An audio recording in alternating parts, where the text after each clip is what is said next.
Hello, everyone, and welcome back to this episode of In Lay Terms. I'm your host, Payman Ascari, and today we have my friend, Miss Susan Standfield, with us. Welcome. Thank you for joining us. Thank you. It's an honor to be here. Hello, everybody. So, what time is it over there right now in London? 6:30?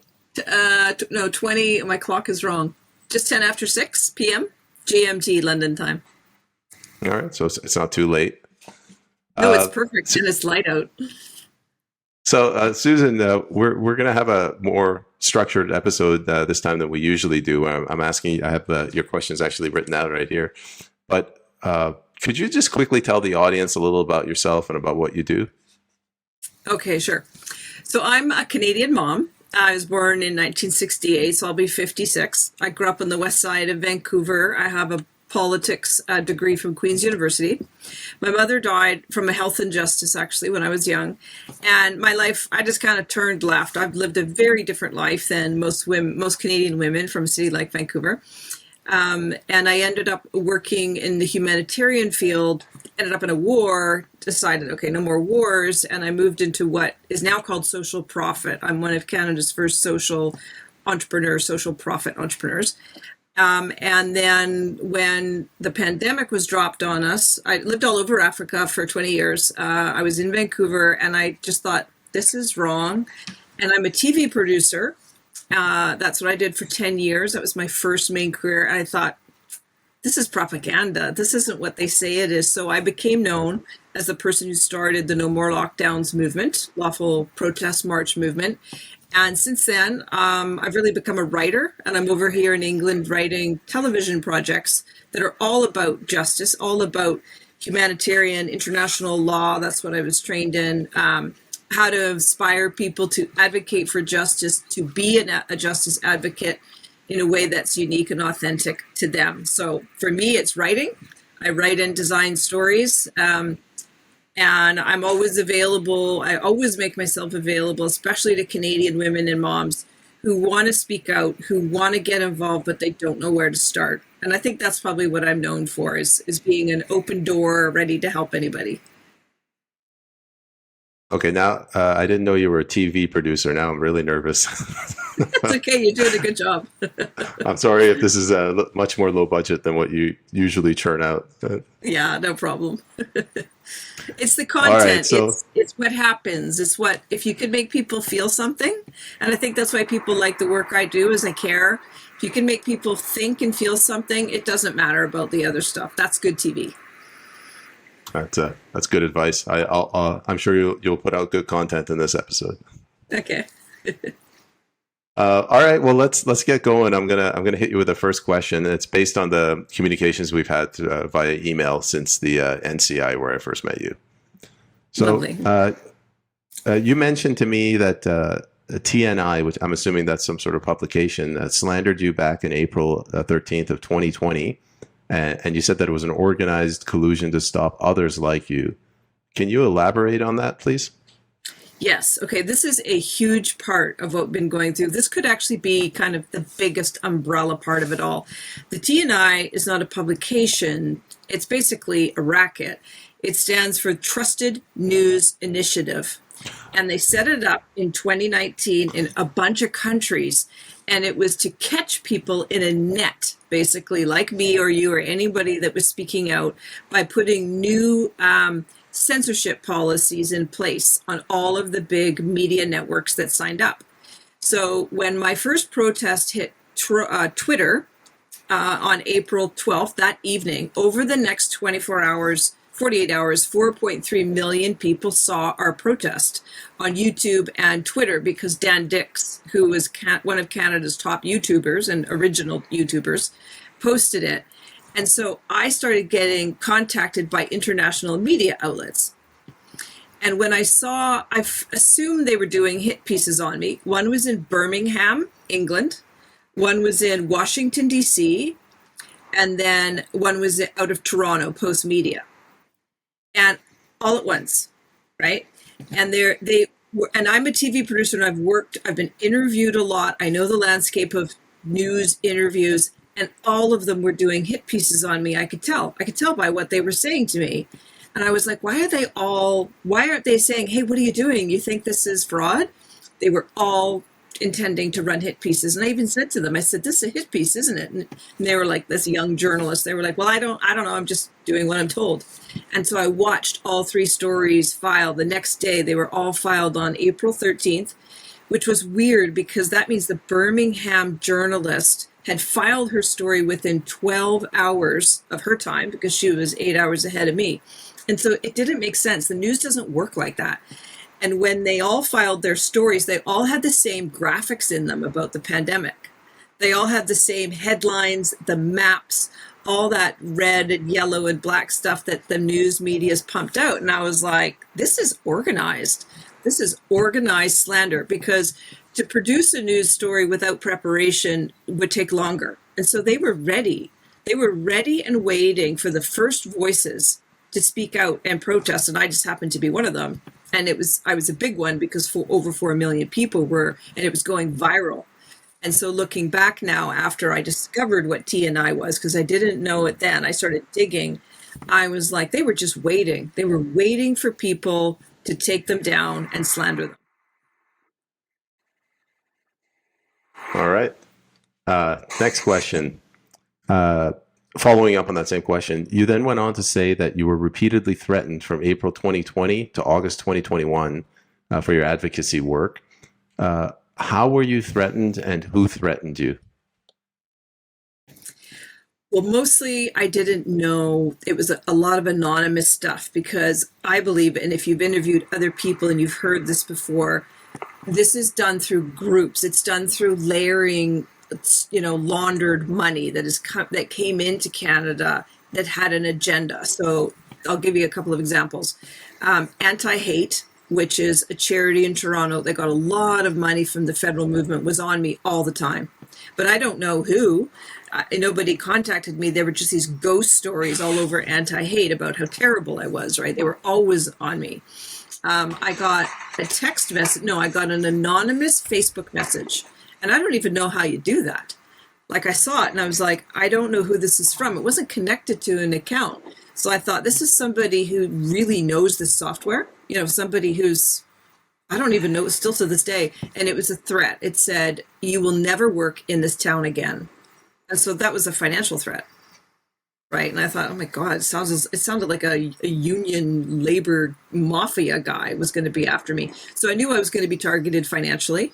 Right. They were going to go after my financial well-being or whatever, which is how they do it now with justice advocates. I had a person coming to my house multiple times a week, and I was sort of hiding out in a rented house, and they were hanging a mask on the for sale sign. I was renting a house that was for sale, and just for a few months, just 3 months we were there, and almost every night they came and hung a mask, and I never saw it because I entered the house from the side with my children, but my husband and the guy that owned the house would walk past the sign every night to come into the house because they parked on the other street. And there was a blue, PPE mask, and fresh one hung almost every night because they took it off. So someone was coming to my home. Then I got an anonymous letter with all of this awful, like, what do they call it? Those letters when you get them off, and it looked like somebody had written it with their left hand, or it had style. It was like that. So things like that kept happening.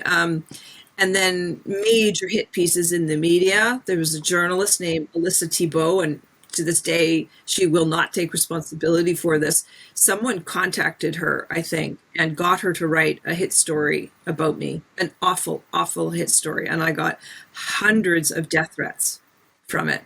So who was actually behind all of this? I don't know. And it would take a huge amount of resources to investigate and actually find out. But I believe it was federal money that Trudeau had managed to wash through tons of organizations and through the province to shut people like me up. And there was a very acute time in probably the summer of 2020 when I was specifically targeted, and it was bad. And I didn't feel safe where I was living, and so we left town for the sake of my children. I'm very sorry to hear that. Yeah. On to the next question. You mentioned Bonnie Henry and her involvement in money laundering, specifically through organized crime. Now, this is a huge allegation for the majority of us in BC. We think that Canada is a country of laws, and something like this could never happen here. Can you explain how this happens? Well, I grew up in Vancouver, and I was born in the 60s. And Vancouver its old nickname is Lotus Land. And Vancouver is known to be a base of financial crime. It's known around the world, and it has been. Our Vancouver Stock Exchange, now money laundering through real estate, huge money laundering, the casinos. That's where laundering and layering happens. It was such big crime that David Eby said, I can't investigate it anymore, and he sent it to Ottawa. You may not remember that, but it was a big money laundering investigation over the past 10 years using the Asian drug gangs, property, and the casinos. So because I was so high profile for about 6 to 12 months, a lot of people across Canada knew who I was, were either threatening me, supporting me, or they were sending me evidence. I got a lot of whistleblowers contacting me, and one of them said that they hang out in an area where organized crime is, so they are in contact with organized criminals, and these criminals said they got a call to launder money for Bonnie Henry. And they said no. So I can't prove that. I wouldn't say it's evidence. I would say it's evidence. It's anecdotal evidence. I was given this by a whistleblower. I wouldn't be surprised because in March of 2020, because I've been researching Bonnie and what she started doing when she was put into place, and it's all criminal. She got a $500,000 grant from the University of British Columbia Pharmaceutical Department. You can find it. It's online, to basically do what's called policy massage. And that's when she convinces the government that the public picks up the cost of something. In this case, it was the abortion drug. And so instead of the girl or the family or the woman having to pay out of pocket $800 to get an abortion drug called mifepristone, she got a grant to convince the government to pick up that cost. And so that's very common in the pharmaceutical industry. And so the idea that she would get $500,000 while being the public health officer in relation to pharmaceutical companies, I knew right away that what was going on was fraud and some form of crime. I was threatened in 2019 with 6 months in prison and a $250,000 fine because of an order in council Bonnie Henry created. And if you didn't follow the order, if you didn't give her your kid's medical records, you could be fined $250,000 or put into jail for 6 months. So I went to my member of the Legislative Assembly, David Eby, who was my neighbor and I thought he was a friend because I've known him for a long time, and said, what on earth is this? You're going to threaten to throw British Columbia mothers in prison if we don't give our kids' vaccine records to the school? And they backed down, and they changed the fine to $25,000. They got rid of the jail time, and that's when I knew that what was going on inside the BC government with Bonnie Henry and pharmaceuticals, that was in 2019, was corrupt. And that is crime because there's no public consultation around that. So that's the crime of, I guess, malfeasance, and that's when a public servant cheats. So I knew there was high-level malfeasance going on inside the BC government a year or two before COVID. So I'm going to skip ahead because you mentioned the vaccine issue. I wrote out a couple of things here. So Bonnie Henley threatened you with a $250,000 fine, 6 months in jail for not sharing your kids' vaccine records with her, which that alone just blew me away. You mentioned there was Order in Council 376. In answering this question, could you also... Right. That was, yeah. Like Bonnie Henry didn't come up to me personally, but because she had enacted Order 376, it threatened every parent in the province of British Columbia. Right, but so could you? I guess it's a multi-part question. Could you, for the benefit of the audience who might not know what an Order in Council is, could you explain what that is? And then you also mentioned that this was the first of many of what you called Bonnie Henry's vaccine surveillance tools. Could you explain what that is? Yeah, for sure. I'll start with those two. Okay, well, very simply, so British Columbia and Canada is governed by Crown law. So that is the body of law that we live under is Crown law. And it is not democratic. And we will never be free as long as we live under Crown law, because the monarch, a blood-born family, basically controls everything. It's not a republic, right? It's not democratic. And one of the instruments that Crown law has is the Order in Council. And so it's an order. It's just like it sounds. It circumvents all forms of democracy and public consultation. And it's in Crown law. It was supposed to be, but of course, Crown law has always been corrupt, a tool for, great emergencies like war and earthquake, or that the government believes, and the people consent to this in a sense. I don't think this is completely terrible. If there was this massive emergency, that the government could actually do something without consulting the people, because it was a matter of life and death. And so that's the premise of an order in council. But what has become normal now since Iraq, basically, because that's when Iraq really started using the orders, is the government just writes them whenever they want. And Bowen Ma wrote a bunch last summer when there were fires, and we knew a lot of these fires were arson. And there she is getting these orders and councils published out of the BC government in Victoria. She's an NDP minister in the cabinet. No public consultation, and her orders were made it possible for the government to force you off your property. So they can be anything, right? And they just cook them up in the legal department of the BC government. Nobody knows about them. The journalists never talk about them.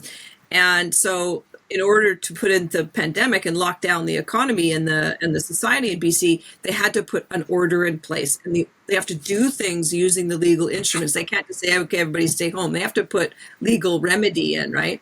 And so it was order after order after order, because the first ones expired after 2 weeks. And I tracked every single order starting in March and April, the first one. So that's the orders in council. That's under the systems of Crown law. Order 376 that had been put out in 2018 or 19 that I found at my kids' primary school. My principal told me about it. It is a surveillance tool. And so the reason why would, and you'll be able to figure this out, why would public health officer in the government threaten parents with jail time and $250,000? It's not just, oh, please bring in your kids' medical records, thank you. It's, if you don't, you're going to prison for 6 months and we will bankrupt you. So why would they do that, right? And that's what I started asking legal experts. Why is the government threatening families? Well, it's because Bonnie Henry, when she was put in as the public health officer, right, and she was put in, she wasn't elected, was tasked with creating a surveillance and database system of all British Columbians and what vaccines they had. And if they don't know what you have, they can't give you more and they can't profit more. So there's 5 million people in British Columbia, and someone like Bonnie Henry, she wants to know exactly what everybody is doing with their body. And she does that in collusion with the pharmaceutical industry because they want to push more products. So if they want to put the flu vaccine out, they want to sell as many flu vaccines as possible to the government. So they need to justify that, and they use information like data. And then a final example of the surveillance is when COVID dropped, I found the dashboard. And I don't know if you know what the dashboard is. It was a multi-country software, just like a dashboard. You know what a dashboard is in software. And they were tracking all of the test drugs, all of the injuries, all of the deaths. They were tracking it. It was data that they were using, and that's called surveillance. And in public health policy, it's called surveillance. So you would surveillance if people were getting sick from drinking water, if the food, like in Israel with the famine in Palestine, they're running surveillance on the number of people who are being affected. That's called surveillance, compliance surveillance. It's a very military type way of expressing the information. So that's one of Bonnie's main jobs. And if you're supposed to, especially if you have children in primary school, you're supposed to hand in forms, you're supposed to sign things, you are constantly being intimidated by the government to give over information that is not the government's business. But as we spoke in the intro, there's a great deal of Canadians who feel like, well, I think it's really good that the government has this all information about me. They will comply. They will do it because they don't disagree with it ethically. And that's where someone like me comes in, because I'm just too old for that. I'm like, what? I grew up in Canada when there was a very small government. We did so many things without the government we didn't even have seatbelts in our first cars, right? We didn't have seatbelts in the first car that my family had. So you can't pull the wool over Generation X very easily, the people who are my age and between 50 and 60, because we know what it's like to live in a country like Canada without big government. And public health is one of the main tools they're using to spy on us and rob us and everything, because it sounds like an emergency, right? Okay, I'm going to do a 3-part follow-up question. Who can issue orders in council? Sorry. Who can issue orders in council? How does that tie the circumvention of the democratic legislative process? How does that tie into Bill 36, which I've been told kind of moves that process along? And third, why health? Why not military? Why not finance? Why are they using health to usher in these oppressive laws? Yeah. Okay, so the first part of the question again was... who can issue an order in council? Okay, so an order in council can be provincial or federal. So BC, a provincial government can order provincial orders, or the federal government issues federal orders. And if you know the story of Omar Khadr, do you remember that story of the Afghani guy, Omar? He was either brought back to Canada or kept in Guantanamo using an order in council. So that was the federal one, right? Because it was federal jurisdiction, whatever the law was. So if orders in council are used for airports, those would be federal orders. Anything that is jurisdiction by law, provincial is provincial. So when I first started researching them, it seemed to be that whoever assented the law has to sign them. So Order in Council 376, the first one I found, was signed by Janet Austin, who is the Lieutenant Governor of BC. And so I kind of put 2 and 2 together, and I think David Eby even told me this. An order in BC requires 2 members of the legislature and the lieutenant governor. So there is a bit of a check and balance there, but no, they're not telling anything. They're not telling anybody. But Bowen Ma's, wildfire order in council, I think her signature was the only one on it last summer.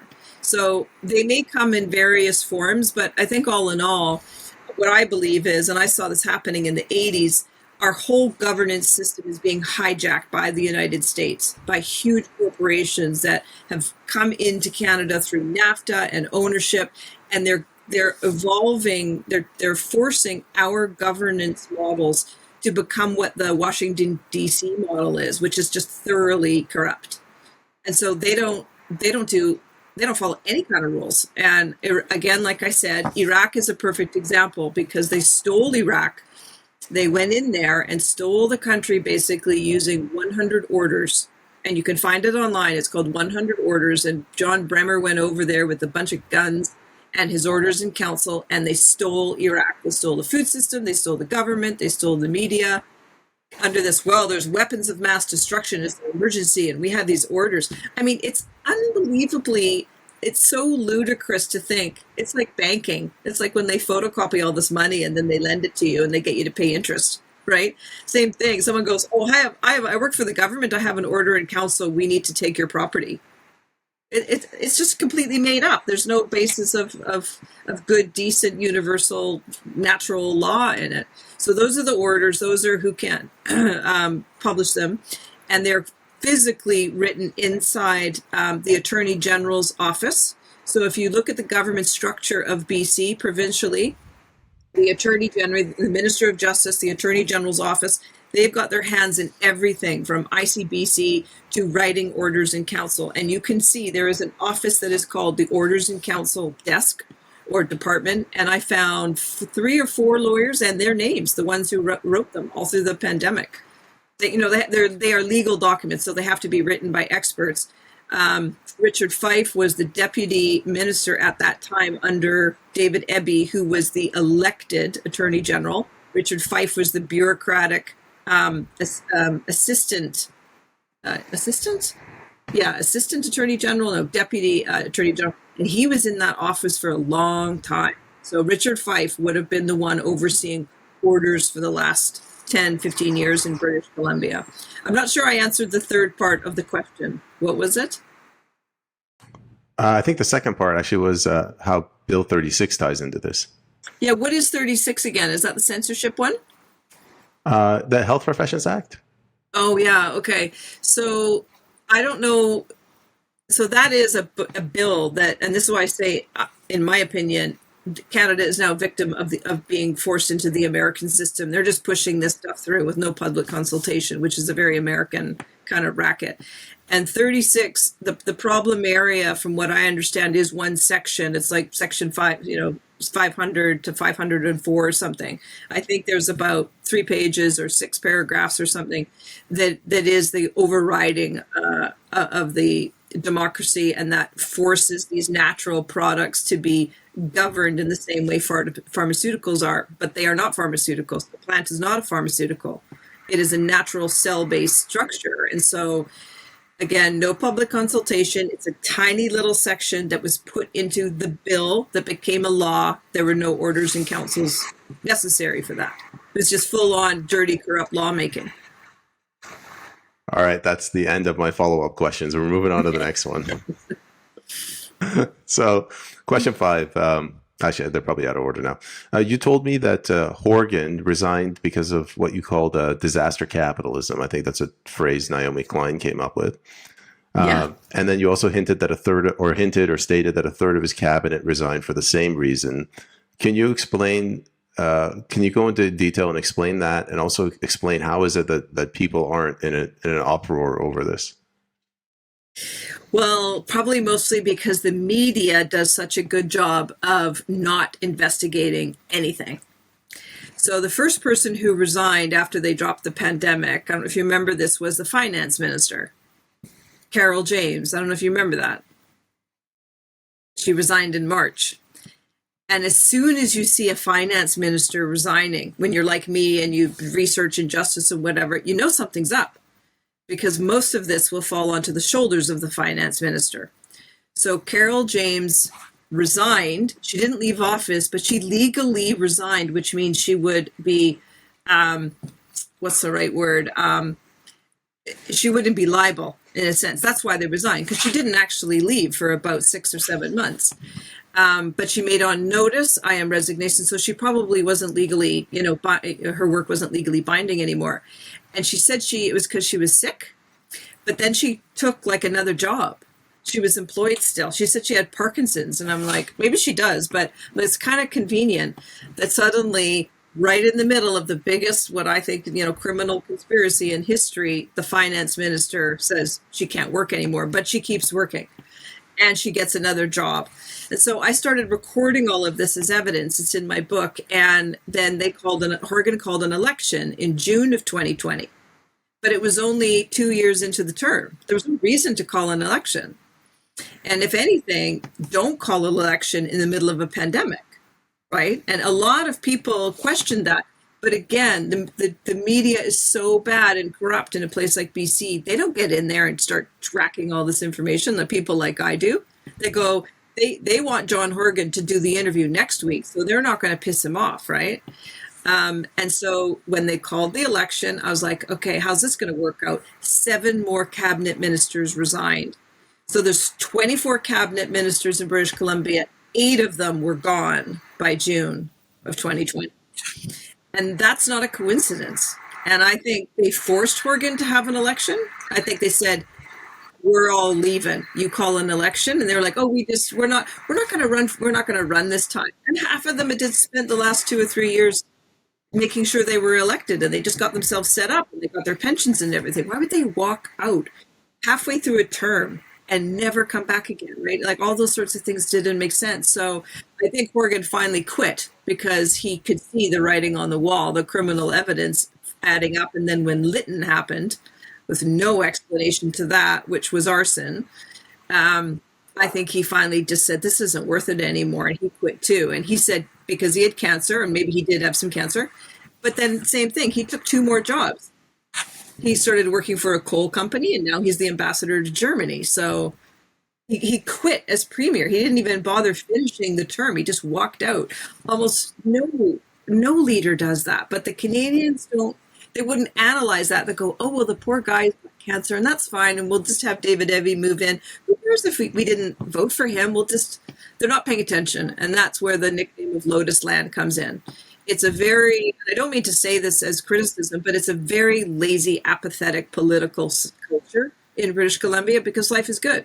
And most people would rather go to a yoga class, get their tickets for Beyonce, have a backyard dinner with some friends. They don't want to think about this stuff because it's depressing. And life is good. Life is really good. So why wreck your life by learning how corrupt your government is, right? Okay, well, I have a follow-up question, and I'd like to do this on the show because the audience, I want them to understand exactly what was going through their minds of people like Horgan. So did he say to himself, did he wake up one day and he's like, oh my God, there's so much corruption. I was totally unaware of this criminality. I'm going to resign. Same with the third of his cabinet.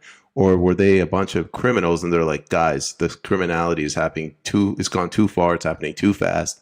And it's going to get traced back to us. So we've stolen enough money and let's get the hell out of Dodge. Which of the two do you think it is? Well, for someone to become the premier, they will have already spent years bearing witness to the organized financial crimes in a province like BC. So of course Horgan's going to know all of this is going on by the time he becomes premier. Is he a bad guy that's stealing money? Maybe not. I don't know. But he will know that that's happening. And he will also know that if he doesn't go along with certain things, his career is over. Either he won't get voted in or he's in big trouble with the people that run the world. So if you look at one of his first press conferences announcing the lockdown, there is nothing more propaganda than this thing. They got the flags, they got Dix, they got Henry, and Horgan's reading from a script, and it's the same script that a whole bunch of other elected leaders are reading in other parts of the world. It's exactly the same thing. So is he going to go against, dozens and dozens of powerful countries and say, no, I'm not going, sorry, we're not going along with this? Very few people didn't go along with it. Kristi Noem managed to in South Dakota or North Dakota. Maybe she was the only governor. I don't know. There were 4 African presidents who said they weren't going along with this. They were all killed. I don't know if you remember that. They were all killed in 2020. They just suddenly died, 4 presidents. So a lot of people they're not looking. Since I've lived all over the world, I'm always scanning different kinds of publications. But if you add those things up, the election of Horgan, the same script on the media, people being killed, it was just so obvious for people like me who have experience in researching justice that this was a huge international racket going on. So Horgan, he probably thought this isn't, I guess when you get to be that kind of a leader, you're always managing a certain amount of crime, like the Hells Angels and the Chinese property and the drugs. They know all that's going on, but they're probably thinking, well, they can just kind of manage it because it's been going on for decades. So they run the province as best they can and build the schools, and that organized crime doesn't seem to be hurting too many people, so they live with it, right? It happens in every country. But I think at some point, and I think Lytton was that point, watching what happened, and how there were no answers, and there are still no answers with Lytton, and the amount of money. Like Horgan took $1 billion from Trudeau to put in the vaccine passports. That is absolutely crime. No question about it. Where's that money? And he tried to hide it in the Museum of Victoria. He took $1 billion for vaccine passports, and we busted that, and they had to stop it. So he tried to renovate the Victoria Museum using $800 million, and everyone was like, during a pandemic? Are you kidding? We're all broke and the economy is destroyed, and you're going to fix a museum and put new carpets in a museum? And so he had to walk that back. He never put that money into there. So I think at some point there was just maybe, and the attorney general, deputy minister, he resigned. It was probably just enough. I think he said he went away with his wife and decided he had cancer and he couldn't govern anymore. I think they probably just said, we're out of here. This is awful. And now I don't think he's even in Canada. If he's the German ambassador, then he's probably based in Berlin. Let's go back to something you said. Many Canadians don't know this. $1 billion for the vaccine passport, and you made an offhand comment how that's obviously fraud, and then you said it was exposed, and you tried to put 800 in a museum. How was it exposed? What's the fraud, please? Well, for a prime minister to bribe a premier with $1 billion in order to enact a surveillance passport around vaccines, none of that is lawful. None of that was dealt with publicly. That's fraud. That's crime. That goes against many Canadian laws. So, and it was in the media. Like everybody just watched it. Four premiers took the money, I think. Most of them didn't, because they knew. They're like, you can't just take $1 billion. Now, the other reason why it's crime is, where did that $1 billion come from? I don't know if you've ever thought about that. Where did it come from? It's foreign origin. This is money that was brought into Canada to run the pandemic. We borrowed it from the banksters or wherever, right? So it is illicit in the first place. So this is, the taxpayers are on the hook for all this money. Trudeau just bumps it over to Horgan for vaccine passports. Nobody voted on any of this. $1 billion, you have to get the public to consult, right? And then John Horgan going, oh, we're going to put it in the museum. That's money laundering.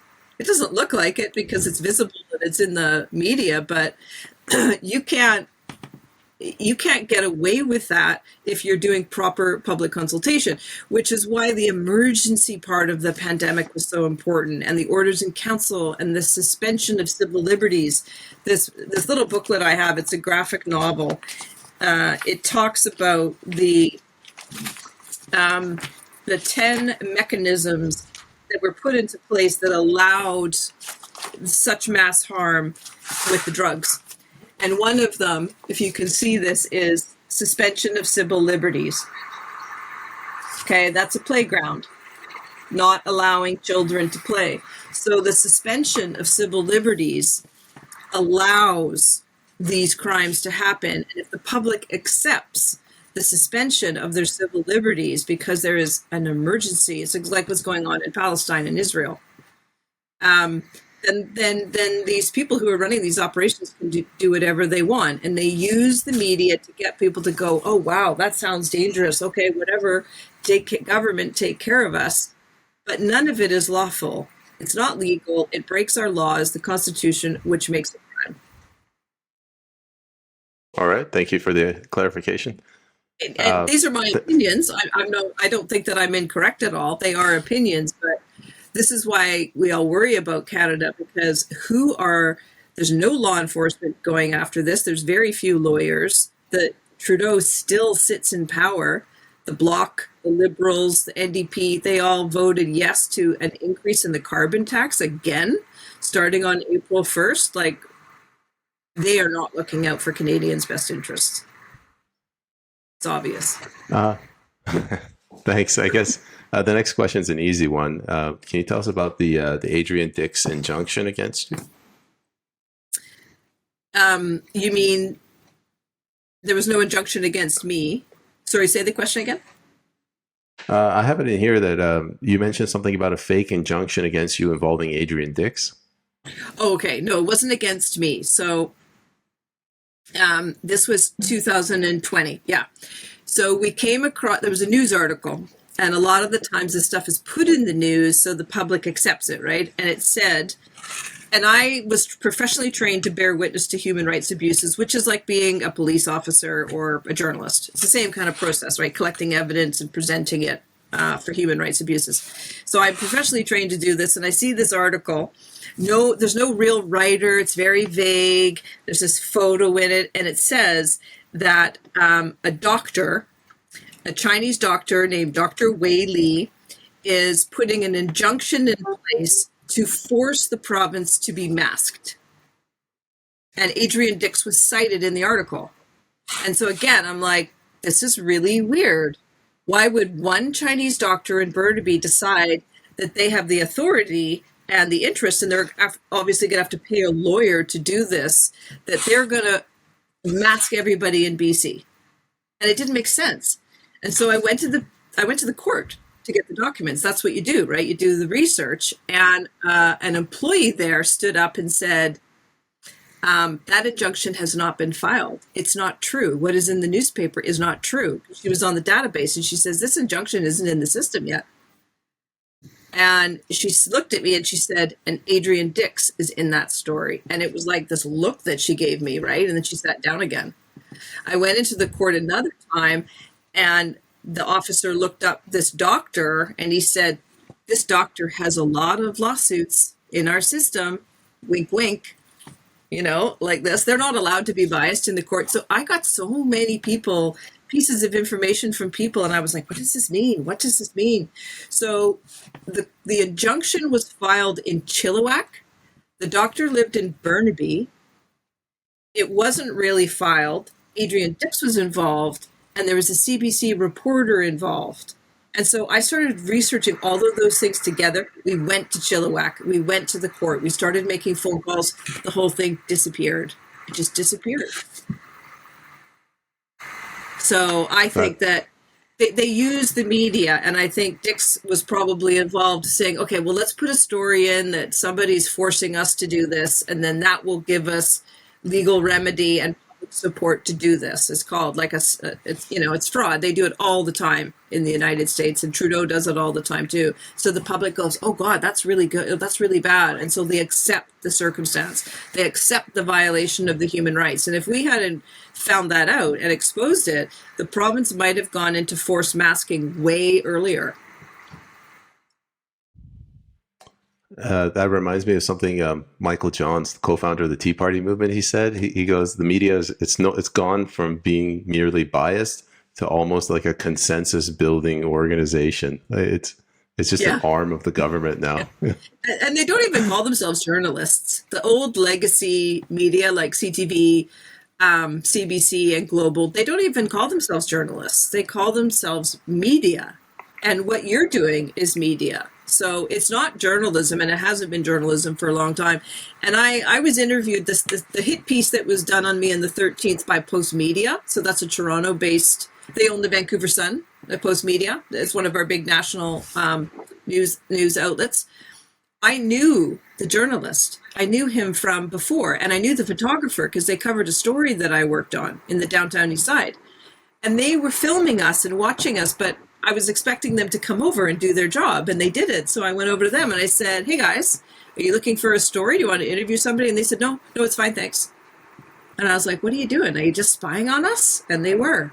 They were not doing their job of, hey, why are you protesting, Susan Stanfield? Susan Stanfield think this is unfair. It was all a hit piece. And so they were told to go along with it. And that's where the T&I comes in that you asked at the beginning. The Trusted News Initiative went all across Canada and forced the media outlets to abide by the rules on there will be disinformation. You know, as proper media outlets, we have to control the disinformation. And that was to shut people up who weren't going along. And the Trusted News Initiative still exists. It's morphed into something over here called what's that word? The blue check, verified. The initiative over here in the BBC is called Verified. And they've decided that they have the right to decide what is the truth on all of the media, right? But the people aren't buying it. This is seamlessly flowing into this next point I have here. I say your story's turning into the plot for LA Confidential. I don't know if you've ever watched that movie. No, I haven't. But is it like a crime series? Yeah, it's a story. It's this movie with Russell Crowe from, I don't know, the 90s. It's about LA. Oh, I know that movie. Yeah. The lieutenant tries to take over. Yeah, it's the biggest criminal conspiracy in the history of the world. The pandemic, it was. Yeah, it's a shame a lot of people don't see it that way. They see it as just a natural occurrence. Yeah, I know. And I guess that's the way it always is. But I'm very grateful it happened because it was like forcing a shock into the system. And especially over here, other places, I don't know about pockets in Canada, there is so much justice being built. Like there's new food cooperatives starting up. 2 new banks have opened over here. All the legacy media is collapsing, right? Like Talk TV, which Piers Morgan used to be on, one of Rupert Murdoch's media companies, folded, gone. Vice, gone. So if they hadn't put the pandemic in so badly with such obviousness that we figured it out, we might still be living under a lot more tyranny, but just not knowing it. At least they showed us their hands, right? Yeah, they definitely messed up, which silver lining is, I guess, the phrase we're looking for here. Yeah, I think so. And especially for people like me or you, hopefully, or families, we were not injured by the drugs. And sadly, many people were. Even if they're awake, they were still injured. Yeah, it's very sad. I guess next question. I'm gonna read this pretty much verbatim. You said that the CMHC, the Canadian Mortgage and Housing Corporation, forced Morneau, the former Minister of Finance, and Trudeau to give some astronomical amount, like $40 billion, at the start of the pandemic because they figured out that they were going to collapse the economy. Can you go into that and explain how a shakedown like that happens in Canada? Yeah, so I guess there's these things happening all the time. I mean, look at Lavalin, look at the Arrive scam. How many hundreds of millions was that? Like, just all the time this stuff is happening, right? Revenue Canada, Bank of Canada, the robberies and the crimes going on inside these public institutions.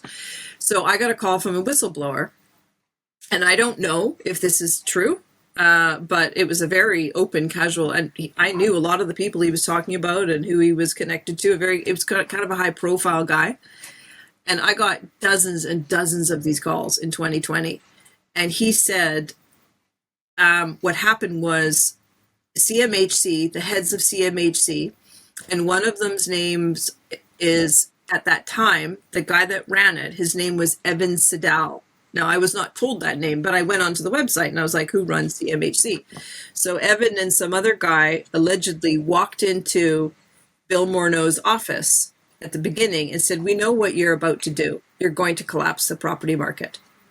And you're going to give us $40 billion, or we're going to tell everybody. And I thought, well, that's plausible. This is the kind of stuff that happens in big governments, right? And he said that Trudeau and Morneau said fine, and they gave them $40 billion. And I followed up on the story, and that guy, Evan, left CMHC, and he went to Alberta. So that's another one of these paper trails. Like, why would the head of the mortgage, CMHC mortgage, why would he just suddenly leave and go to another province? But we'll never know unless all of those accounts are forensically audited to see, did they get the 40 billion to protect people's mortgages? That's what I thought originally, that they were getting that money to protect Canadians' mortgages, because that's what CMHC is, right? Canadian Mortgage and Housing Corporation. Or did they just take the money and do something with it? I will never know. And I'm not really in the business of solving these crimes and contacting the whistleblower, but that was the phone call I got. And Morneau also was forced out of office. And I think he probably said to Trudeau, listen, I don't know if this is such a good idea, because he would have taken the heat. He was the finance minister federally. And I don't know if you know that he was forced out in some fake scam with a charity, right? They always do that. That's the wrap-up smear that Nancy Pelosi talks about. And suddenly the federal finance minister got the boot at the beginning of the pandemic. So I saw him leave and James leave in British Columbia. And there were a lot of resignations of MLAs, maybe other MPs, especially when the lockdowns went in and they weren't doing, because they didn't have to do what we did. All of the government employees were eviscerated from all of that. So I will never know if that's the truth unless somebody decides to do a criminal investigation. But Bill Morneau did write a book, I think it was last year, and he was intimating at some of this that it was wrong and whatnot. But again, what are you going to do? Blow the whistle on the Prime Minister of Canada? I mean, what's your lifespan going to be like, right? So he's not saying anything. What's the benefit? What does Trudeau get out of this if he implodes the property market of Canada? Does he hate Canadians, or is he getting kickbacks? Well, quite simply, so I don't know if you know this history. In the beginning of Canada, it was called Upper Canada and Lower Canada. And Lower Canada is Quebec. And Canada was always English versus French, Upper Canada, Lower Canada. There's great animosity. And it turns out that Quebec basically runs the show now from an agreement because they threatened to separate and whatever. So it's always been like this. The Quebecois, the French leaders, rule the country differently to their own interests to benefit all of their companies and cartels in Quebec, right? And so Trudeau, coming from, his father, Quebecois, all these schools, he's very much a globalist leader. Like, forget Klaus Schwab. He's very much a globalist in terms of how he considers himself the Prime Minister of Canada. He's not traveling across Canada trying to make everybody's life better. He's not doing that. He flies. He probably spends more time outside Canada at international meetings than he does inside Canada. And that, unfortunately, is his prerogative as a prime minister. He has the right to do that. But he's not a sovereign, domestic Canadian of the people type prime minister, right? He's a globalist type prime minister. So when they cooked all of this up in 2019 and put the word out that the pandemic was coming and all of the countries were going into lockdown, at that time, Trudeau is a part of the G8, NATO, Canada, NAFTA, WEF. His circle is that big European globalist circle. So he's far more likely and was far more likely to just go along with what they were all doing. And they all did it lockstep. And you can see some of the first press conferences where he's standing in front of his cottage with his beard and his flags. He's reading the exact same script they all read. Now, would we ever have any kind of Canadian prime minister that would stand up to the globalists and say, I'm not doing that to Canada?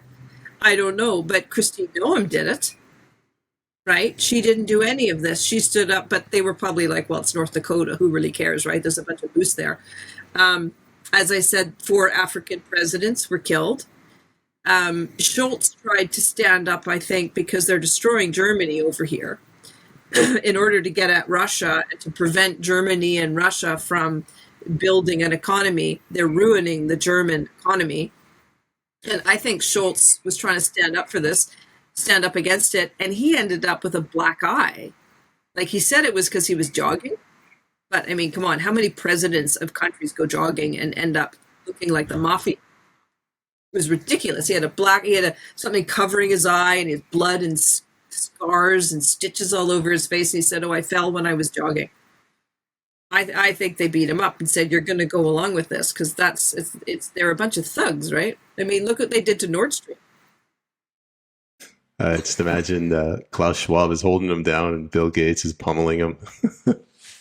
Yeah, and who knows what dirty deals Trudeau has been involved in. They say, someone told me there's a word for it. When a Canadian politician starts in Ottawa, the first time they engage with something that is slightly illicit, they're hooked. They're on the book. They call it booking or something. And so the politicians choose not to. Maybe many of them do. But as soon as someone says, well, what's the problem? It's my wife is going to get on the board, like, what's his name? Gerald Butts' wife. She was put on the board of a cannabis company and got $300,000 as they were collapsing the organic cannabis industry for all the small growers in order to cartelize it. Gerald Butts' wife gets a $300,000 board of directors gig.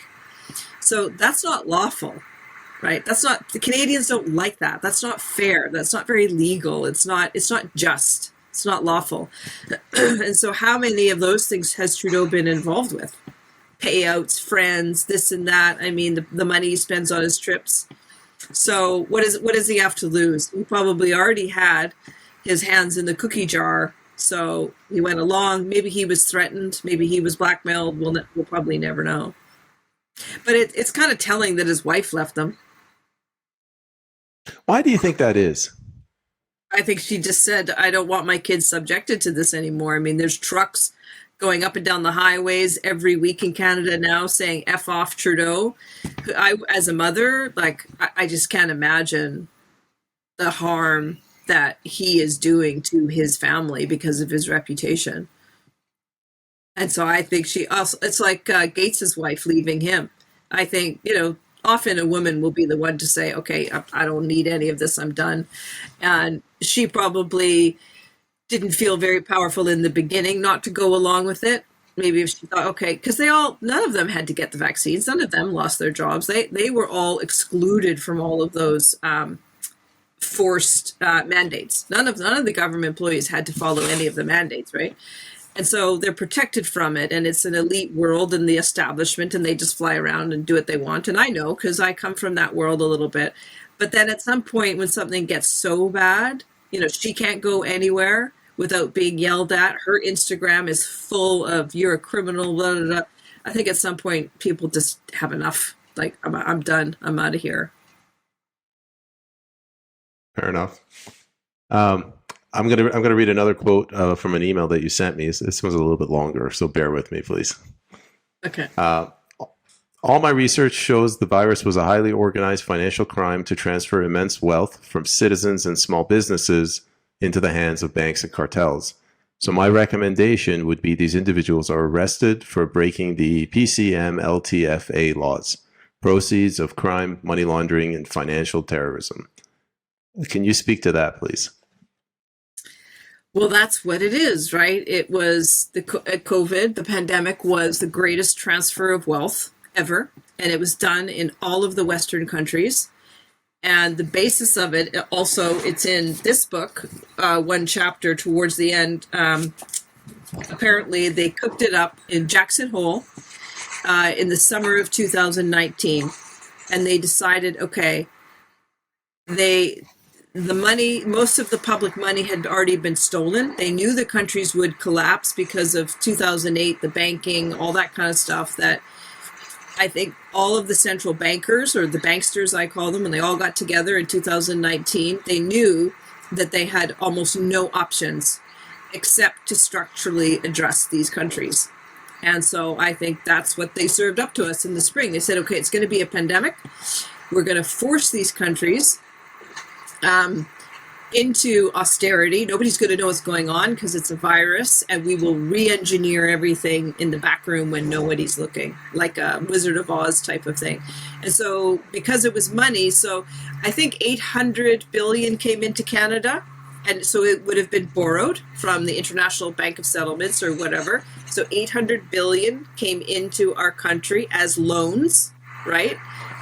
To run the pandemic and to move all of that money into the hands of very powerful media companies, property again, pharmaceuticals, the military. Those are financial crimes, and the laws that we have to protect us from that are the PCMLA, FT. Was it PCMLATF? Financial terrorism and money laundering laws. And it is terrorism. It is absolutely a form of terrorism. I mean, look what was done to people. People were forced to take brand new drugs that were not safe, and many people died, right? So it's still unbelievable when someone like you asked me this question and we explain it. We lived all through it 4 years ago now when it was happening. I guess my story is important, like many of us, because I decided to look at the criminal aspect of everything from the very beginning. I didn't wake up a year later and go, oh, what was this? I chose to believe that it was financial crime from day one. So I looked at everything and all the evidence that I gathered in my book. I stayed with the same theory that these are financial crimes. And now we have, so much evidence of it, like the Arrive scam. I don't know what was that, 60 million for an app that was never built? That's not a mistake. Yeah. That's not an accounting error, right? Yeah, it's almost like there's too much money flying around. There's no accountability at all. Well, how can you not misspend and steal and whatnot $800 billion that all comes into the country to run one program? No, I mean, you'd have to have such good accountants to do that. And it's interesting. One of the reasons why I came to England, even though my husband's English and we've lived here before, my kids are British, is I wanted to be outside Canada and I wanted to see how everything was going to happen here. And it's exactly the same. There are companies now that are being investigated that took one woman in particular. She was a part of a £200 million contract. No tender, no competition, money moving through accounts. And she's being criminally investigated now, and she will probably go to prison. She's a very high profile businesswoman, and she sits in the House of Lords. She's in the executive branch of the government. She wears one of the red robes and everything. She's called a lord, which is like our Senate. All right. 200 million. Let's get rich. And you can see if you were them, if you ran the government, you'd think, how can we get rid of huge amounts of money quickly? Because you can't really hand out 800 billion, 5,000 here, 5,000 there. It's literally millions at a time, right? To get through 800 billion. I can't even imagine. The next question is you kind of answered this one. It involves the gentleman Richard Fife. Going back to the whole thing, financial crime thing, but I wanted you to tell me specifically TransLink. You mentioned something about the TransLink CEO. If you remember, how did he tie into all of this? Okay, that was one of the first, biggest, dirtiest stories. And I followed it in detail because I became friends with the woman who was abused. So we had an event, and she bought one of my t-shirts. I always like to wear my t-shirts. And a lot of people were very happy to meet me because they were like, oh my God, here's this woman who's saying what we all want to say. And I was always very kind and said, you can contact me. I'm sorry this is happening to you. So people remembered me, right? And they were like, okay, Susan. So she gets her t-shirt. She gets on the Sky train to go home to Richmond. And she gets accosted by a Sky train police officer who tries to force her to wear a mask. And she says, I'm not wearing one. I don't need to. I have an exemption, blah, blah, blah. The guy beats her up, drags her off the train, chains her to a pole, and then moves her into 2 vehicles in 2 locations, which is kidnapping. And she has committed no crime. And there's exemptions to the mask as well, but he just decides to use her. She's completely traumatized to this day. And the first person she phones when she gets home is me, because she's just bought one of my t-shirts and she knows that I'm going to make some calls or do something. So we went after TransLink and we exposed it and we put it on all the channels, and it was so corrupt what was going on. They shorted TransLink hundreds of millions of dollars, and they basically shut down the network to stop people from moving. And the CEO was like, he's American. He was like, I can't run TransLink without money. And I think he also put 2 and 2 together, and he was like, ugh, this is just disgusting. And then her story came up, which was clearly kidnapping, assault, just the worst stuff. And I think him and his wife probably sat at home over dinner one night, and he said, this isn't worth it. And he quit, and he went back to the States. And his excuse was in his goodbye address. It's one of his last jobs of his career. The guy's in his late 60s. He leaves only after being in Canada for a few years. He's probably bought a house in Shaughnessy and all this stuff. And he says, well, I need to pursue a different career choice. Well, he goes back to the States and does exactly the same job. So, you just add all of those things up. The poor guy, right? His name is Kevin Desmond. He probably thought, well, he had no choice. The government was telling him he had to do this. So he would have been fired, or he would have been committed. He would have been breaking the mandates or the laws. And so he goes along. Everybody goes along because they're all scared not to. And that is that story. And my friend's name is Valerie Ann, and she's a very special person. And it was awful what was done to her. I'm sorry to hear that. The transfer of information from you to the audience is amazing, though. I don't know if I've ever had a guest that has had this wealth of information. So thank you. Well, I was on the front lines of it there for a good year. So, and I knew that at the time that I had to just stay with it really intensely because of the amount of crime. And then at some point it was going to lessen. Some point it was going to, be known and whatever. But I paid a high price for it. But it was just one of those things that comes across your life, and you either step up or you don't. And I chose to, also to protect my children. There was no point in not doing something because I had to protect them too. Going on, we're almost at the end. So the next question, I'm also going to have to kind of read it verbatim. It's a long one. You told me that Canada's, and you mentioned the Crown laws. You told me the Crown laws are being used to allow supranational, multinational cartels to take over Canada, specifically to take away our natural resources. And you mentioned that this was done in the 19th century under Queen Victoria. Can you explain that reference, please? Well, Queen Victoria's reign is when a huge part of the empire and the Commonwealth was built. and essentially kind of stolen, right? So that's why the capital of British Columbia is called Victoria. It's named after her, and it's on Vancouver Island in order to stop the Americans from annexing Vancouver Island, because the Americans were going to take it. They were going to take the southern part of it anyway, because it dips down below the border. And so at that time, Queen Victoria saying, go out into the realm and get Canada and take Canada, that's when the big plundering happened. And, a small group of families and companies and barons, I guess you'd call them barons, were given the licenses and the contracts to, rape the country, basically. Timber, water, minerals. And, back then there weren't that many people coming into Canada, in the 19th century, early 19th century. And it was vast and open. I mean, you can see the resources of British Columbia. You can see the old forest back then. It was just like heaven, right? And that was all under Queen Victoria. So through the mechanism of British law that was brought in to govern Canada, because it was a colony, that's when Crown law was put into place in Canada. And we are still ruled under, unlawful Crown law, where a foreigner is the head of state. A not elected bloodline, not even bloody appointed, it's like royal family bloodline, is the head of state. And he's actually Canada's head of NATO as well, King Charles now. So Victoria is known for that. She was an incredible character, extremely overweight and power hungry. She built the Commonwealth in that time in the 19th century in Canada. So what was it, 1867 was that when we became a country? So all through the 40s, 50s, 60s, 70s, that was the queen, that was the Victorian ages. Okay. This is the last question. You don't have to answer this if you don't feel comfortable, but I know that you lost somebody that was close to you in California. If you wanted to speak to that, or if you wanted to say any words.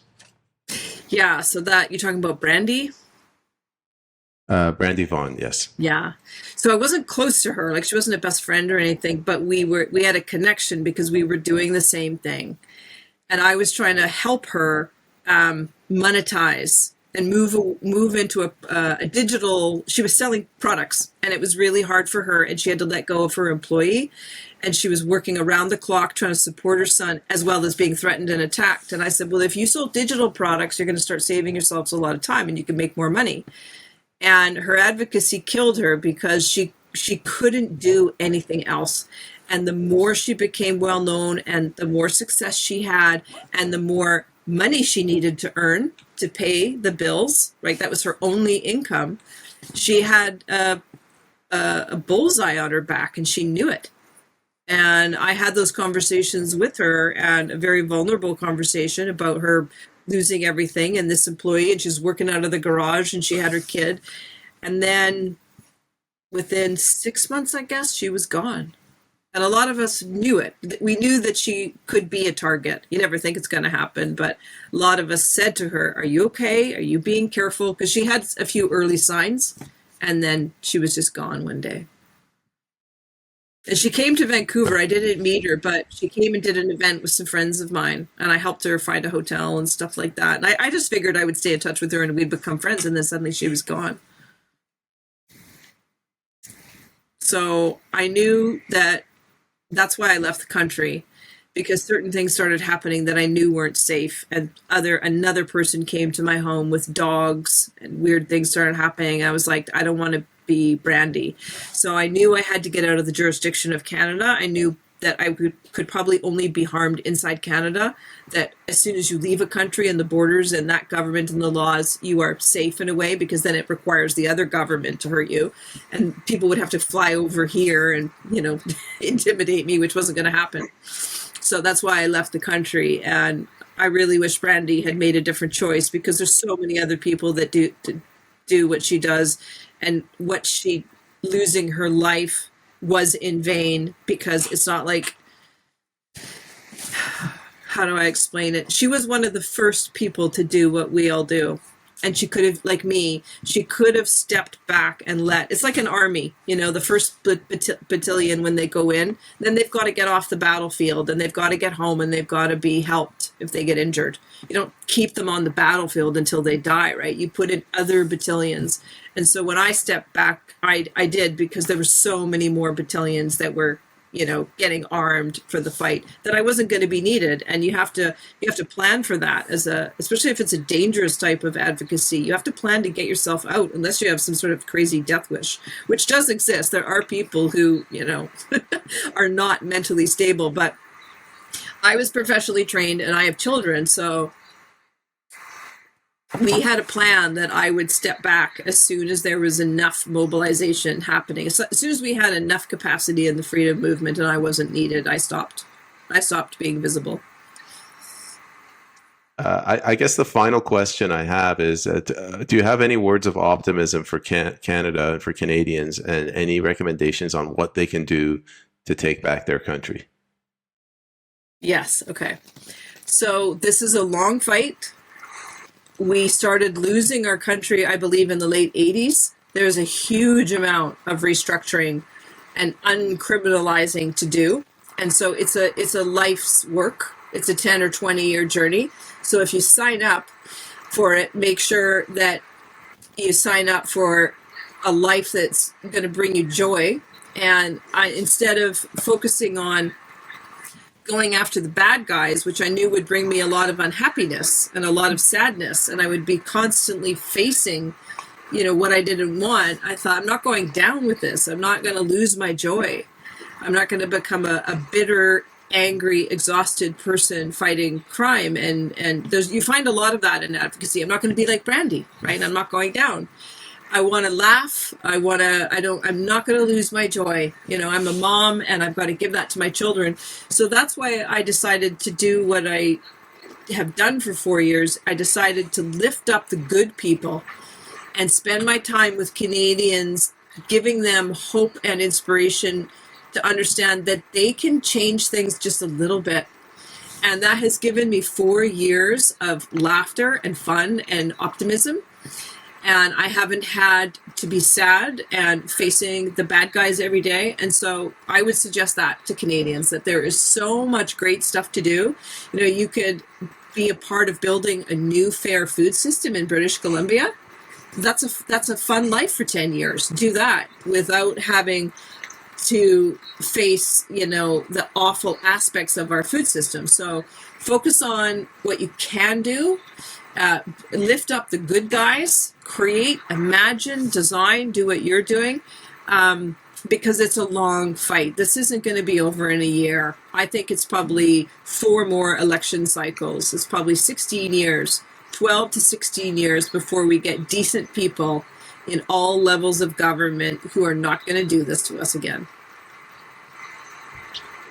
Now, Ms. Standfield, would you like to put in a little plug for any books you have, or where people can go buy swag, maybe your T-shirt? Yeah, I don't really do the T-shirts. If anybody wants T-shirts, I'll make them. This is just a funny one, conspiracy theorist. But what I would love to ask people to do is to buy my memoir, because I travel to London once a week. I'm trying to make this into a film as well as some other projects. They can buy my other book as well, The 10. Sometimes I just throw it in there together, so they can purchase that from me. I also I've got about 3 or 4 more of my script. This is sort of a weird thing to sell a script. But if anybody wants to financially support what I'm doing, they can just email me. It's the easiest way, or go to my Facebook page to say, hey, I saw your interview, and I'll get them set up with something. If they want to purchase something or support, it's just Susan Standfield on Facebook. It's at Health and Justice on Instagram. And my email is storybysusan@gmail.com. So just be in touch, and I'll find a way. I'm always available, like I said, to help any Canadians who want to get something going and they don't know where to start. They want to advocate for justice, but they have no idea what to do. Ms. Stanfield, I'm going to hold you over after the end of the show, but I wanted to thank you for your time. I know you're a mother, and I know you're busy and your time is precious, but I really appreciate the transfer of knowledge and wisdom. And I don't know, I guess in some ways you inspire me. So thank you very much. Cool. That's what I'm trying to do. Okay, thank you for having me. It's an honor. And goodbye, everybody. Keep fighting.